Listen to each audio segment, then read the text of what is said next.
చెప్తలేను. 1వ తారీఖు ఇచ్చినామని సత్యదూరమైన విషయం సభలో చెప్పారు. కరెక్షన్ చేసుకోండి. మీరు 1వ తారీఖు ఇవ్వలేదు, 6, 7వ తారీఖు దాకా ఇచ్చారు. ఇంకా రానటువంటి వాళ్ళు కూడా చాలా మంది ఉద్యోగస్తులు ఈ రాష్ట్రంలో ఉన్నారు. వాళ్ళకు వెంటనే జీతాలు ఇవ్వండి అని మీ ద్వారా గౌరవ ముఖ్యమంత్రి గారిని కోరుతా ఉన్నా. అధ్యక్ష పెన్షన్ల గురించి గౌరవ ముఖ్యమంత్రి గారు మాట్లాడారు. నేను ముఖ్యమంత్రి గారిని నేనేదో సవాళ్ళు విసరడమో ఛాలెంజ్లు చేయడమో చేయగలుగుతా, కానీ మీరు కొత్తగా వచ్చినారు, ఇంకా పూర్తిగా పరిపాలన మీద గ్రిప్ రాలేదు, ఇంకా రావాలి, సమయం పడుతుందని మీకు నేను కరెక్షన్ కోసం చెప్పే ప్రయత్నం చేస్తున్నా. జనవరి నెలలో గౌరవ హరీష్ రావు గారు మీ పేరు తీసుకొని ఏదైతే మాట్లాడిందో ఆ విషయాన్ని పేరు తీసుకొనే చెప్పిండ్రు. మీరు ఆర్థిక మంత్రి అని నా పేరు తీసుకొనే చెప్పింది కనుక చెప్తున్నా. ఎస్, వారు జనవరి నెలలో వృద్ధులకు వితంతువులకు ఆసరా పెన్షన్ ఇవ్వలేదు. ఆ నెల పెన్షన్ వినండి జనవరి నెల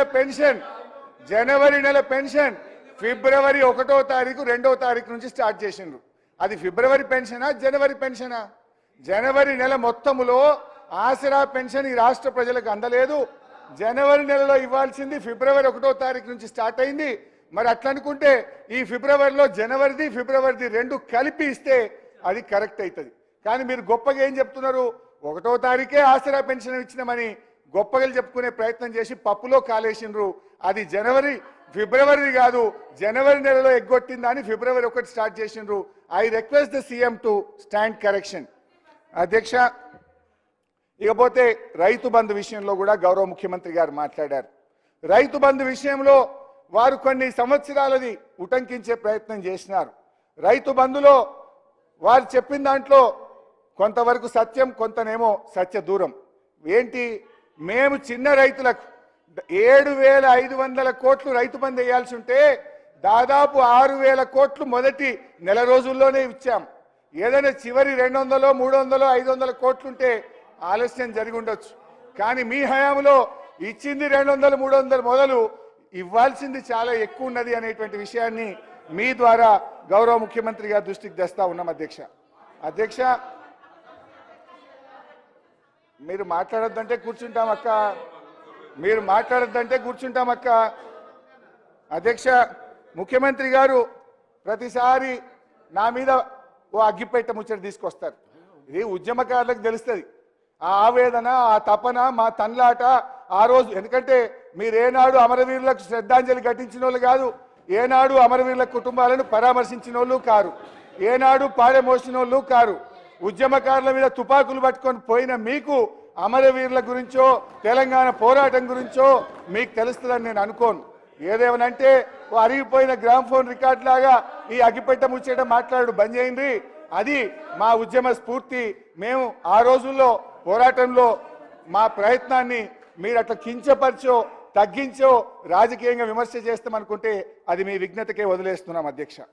అధ్యక్ష ఈరోజు ఎస్ఎల్బిసి టనల్ విషయంలో అఫ్కోర్స్ ఇరిగేషన్ మీద డిస్కషన్ ఉంటే చాలా డీటెయిల్గా నేను మళ్ళీ వాటన్నిటికి కూడా వివరణ ఇస్తాను. అధ్యక్ష, ఎస్ఎల్బిసి టనల్ విషయంలో మొన్న ప్రెస్ కాన్ఫరెన్స్లో ఈరోజు అసెంబ్లీలో కూడా గౌరవ ముఖ్యమంత్రి గారి సభను తప్పుదో పట్టించారు.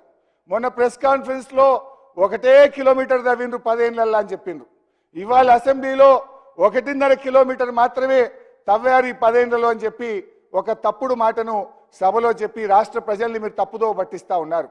11 కిలోమీటర్లు మా హయాంలో ఎస్ఎల్బిసి టనల్ తవ్వడం జరిగింది. దయచేసి ముఖ్యమంత్రి గారు దీన్ని కరెక్షన్ చేసుకోవాలి. ఇంకోసారి మాట్లాడేటప్పుడు డబుల్ చెక్ చేసుకొని మాట్లాడండి. అది మీ పొజిషన్కు, ఆ కుర్చీకి మీకు తగదు అని చెప్పి గౌరవ ముఖ్యమంత్రి గారికి మనవి చేస్తా ఉన్నాం. అధ్యక్ష, గౌరవ ముఖ్యమంత్రి గారు నాగార్జున సాగర్ డ్యామ్ గురించి కూడా మాట్లాడారు. నేను మీకు ఇచ్చే సూచన, విమర్శ చేయాలంటే నేను చాలా చేయగలుగుతా, అఫ్కోర్స్ నా వల్ల నా మైక్ కట్ అవుతుంది. నేను మీకు ఇచ్చే సూచన, ఆ రోజు శ్రీశైలం ఆంధ్రప్రదేశ్ ప్రభుత్వ కంట్రోల్లో, నాగార్జున సాగర్ను తెలంగాణ ప్రభుత్వ కంట్రోల్లో ఇచ్చారు. కానీ ఈరోజు ఎన్నికలు జరిగే రోజు, పోలింగ్ రోజు ఆంధ్రప్రదేశ్ దుర్మార్గంగా వచ్చి ఆ రోజు పోలీసులు వచ్చి వాళ్ళు ఆధీనం చేసుకున్నారు. ఎలక్షన్ జరిగేటప్పుడు ఏముంటుంది, మనమందరం ఎలక్షన్ కమిషన్ పరిధిలో ఉంటాం. రాష్ట్ర ముఖ్యమంత్రి ఆపద్ధర్మ ముఖ్యమంత్రిగా ఉంటారు. అయితే నేను మిమ్మల్ని కోరేది ఏంటంటే, ఇవాళకి 2 నెలలైనా సిఆర్పిఎఫ్ పోలీసుల భద్రతలో ఇలా నాగార్జున సాగర్ ఉన్నది.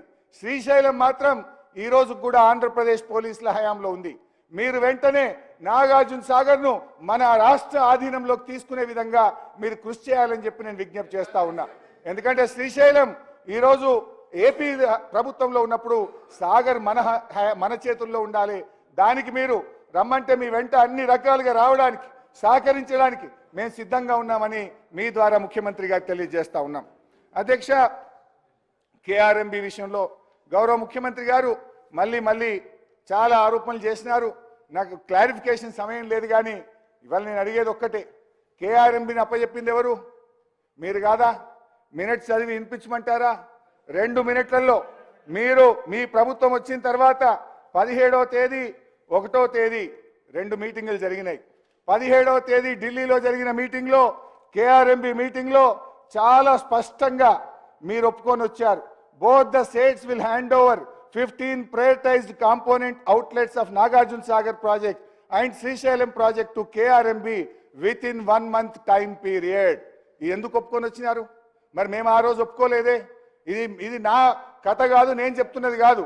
ఇది కేంద్ర ప్రభుత్వం ఇష్యూ చేసినటువంటి మినిట్స్ నెల రోజుల్లోగా అప్పచెప్తామని మీరు చెప్పొచ్చినటువంటిది. రెండవది అధ్యక్ష, మళ్ళీ ఈ విషయం మీద మీరు తెల్లారి పత్రికల్లో వార్తలు వచ్చినాయి.